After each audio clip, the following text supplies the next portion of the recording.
Welcome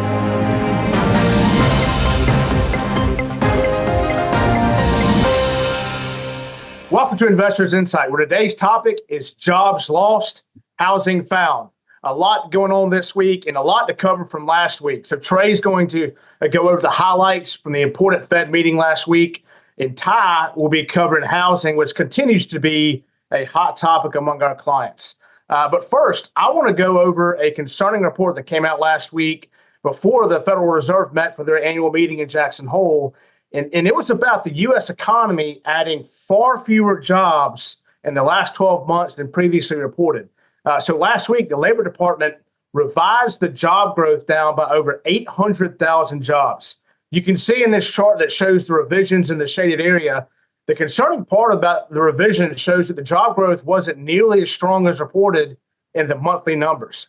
And so as part of its annual revision, the Bureau of Labor Statistics revealed that the actual job growth was 28% lower than initially reported, with the largest downward revision being in the professional and business services sector, which is a big deal because that impacts some of the higher income paying jobs. It's also the largest revision down since 2009, which kind of sparked concern among some economists that the labor market has cooled. However, even with the downward revision, the job growth has been overall strong. So Trey, the Fed met last week. The market is impacted by the Fed and what they do, especially after the report came down of the revisions. And so, give us an update on what came from that meeting. Yeah. So this is the annual conference out in Jackson Hole, Wyoming. Typically not heavily covered because it's not an official meeting. A lot of economists get together and talk, and then there's a keynote speaker. It's the chairman of the Federal Reserve, which is Jerome Powell. And his speech on Friday was widely covered because it's a semi-way to guide the markets into where the Fed wants to be by the time they meet in late September for their next meeting and make an official statement. And the chairman pretty much gave us what the markets were expecting. His quotes were, "The time has come for policy to adjust. The direction of travel is clear, and the timing and pace of rate cuts will depend on incoming data, the evolving outlook, and the balance of risk. We will do everything we can to support strong labor market as we make further progress toward price stability." So as we've talked a lot on this podcast, on this vlog and podcast, the Fed has two mandates: one, strong dollar and steady currency, which is low inflation, and the second one is a full employment.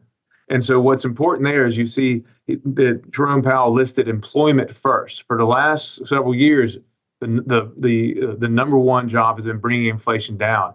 So he's telling the market they're watching employment. And then with the data that Bobby pointed out, the jobs market isn't nearly as strong as the data has told us over the last year. And so that gives the Federal Reserve a lot more wiggle room in cutting to take their eye off of inflation and focus on unemployment. And so Jerome Powell continued, "We do not seek or welcome further cooling in labor market conditions." And so that's them saying, all right, that's the number one job. And so after that, the market now prices in pretty much 100% chance of a Fed rate cut in September. You can see on this chart here, the current rate is between 5.25 and 5.5, or 525 basis points and 550 basis points. You'll see now there's a 65.5% chance that the rate will drop to between 5 and 5.25, and then a 34.5% chance that the rate will drop to 475 and 500. So that's saying the market's saying a 34% chance of 50 basis point cut and a 65% chance of a 25 basis point cut. Those aren't massive moves, but now the market is not just pricing in one cut; they're pricing in two. A good bit of a chance that there's a two rate cut, and those keeping up at home, that's a combined 100%. So the market is fully priced in now, the cut, and then beyond that, though, if you look out further, the market's expecting continued rate cuts. We saw this last year. At the beginning of last year, the market expected 6 rate cuts. Typically, the Fed doesn't do one and done, but the market is really pricing in a pretty steep decline in interest rates. Now, whether or not that happens, the market's been pretty wrong so far. I think expectations are a little too high for that. That's what we're going to be watching closely. But we've seen interest rates, not just on the Fed funds rate, but across the board come down since that speech. We've seen interest rates come down in the 10-year and the 30-year, which is going to impact other markets as well. Yeah, and so Ty, housing has been a sector greatly impacted by higher rates. we're starting to see the light at the end of the tunnel here. Talk about that. Yeah, I have a chart here on the 30-year fixed rate mortgage. So this is about a year's worth of data here. So going back to August 5th of 2023, as you can see, and as Trey alluded to, rate expectations were that, we kind of peaked in late October around 7.8%. And then as Trey alluded to, the thought was we're going to have a lot of rate cuts coming into the year, 6 rate cuts. The rate kind of fell, around a 6.7-ish. And then all of a sudden it was clear that we weren't going to get that number of rate cuts, at least that quickly as the market was expecting. And we had this, the 30-year fixed rate mortgage going up again. And so, peaked again, for this year around May 2nd at, 7.25. But now with this kind of theme that, we're talking about rates actually getting cut, it seems like that is actually getting closer to happening. The rate has started to plummet, and we're below 6.5 for the first time in quite a while. And as a result of that, you've seen some stronger home sale numbers. And so new single family home sales increased almost 11% in July. The month supply of new homes, which is how long it takes to sell all the homes in inventory, fell in July, and the drop was due to a faster pace of sales and a decline in inventories. The average price of new homes, however, are staying steady at $15,000 for the average price of a new home.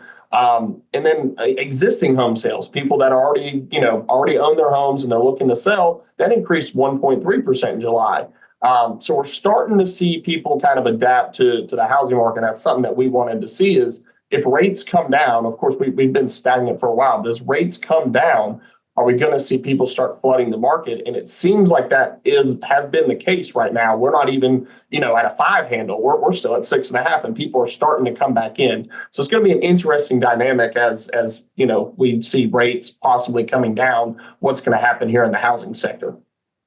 Yeah. So again, we're analyzing the positives of the Fed cutting rates, which is helping sectors like housing, versus the negatives of a cooling job market. So if you have any questions about anything we've discussed today, email us, call us. We love to hear from you. We hope that everyone has a great week. Thanks for watching.